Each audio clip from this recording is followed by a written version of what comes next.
La situation humanitaire est devenue plus grave dans le territoire palestinien et les familles des otages israéliens à Gaza accentuent leur pression pour leur libération. Après s'être focalisée sur la région nord du territoire au début de la guerre, l'armée israélienne concentre désormais ses opérations, en l'occurrence terrestres, sur le secteur de Khan Younes.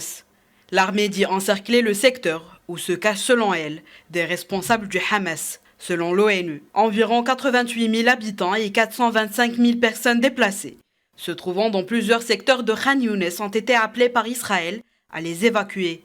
Face à l'attaque massive, le moindre déplacement devient extrêmement dangereux. Nous voulons rentrer chez nous, nous voulons retourner dans nos maisons. Nous sommes maintenant dans une zone ouverte. Je suis venue ici avec mes filles, sans mon mari et mes enfants. Mes filles et moi vivons dans une tente. La situation est très mauvaise, elle est insupportable. Ça suffit, personne n'a de compassion pour nous. Combien de temps resterons-nous ainsi, dans ce tourment que vivons-nous? La situation est insupportable ici, il vaut mieux rentrer chez nous.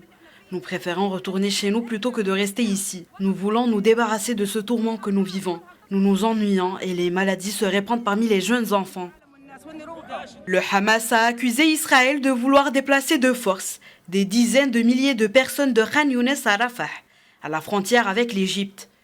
Parmi les secteurs à évacuer figurent notamment 3 hôpitaux, dont celui de Nasr.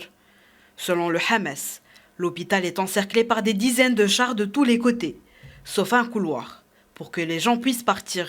L'Organisation mondiale de la santé a dénoncé une situation indescriptible dans les hôpitaux de Khan Younes. Le ministère palestinien de la Santé a, lui, mis en garde contre des répercussions désastreuses si les forces israéliennes menaient un raid contre cet établissement, le plus grand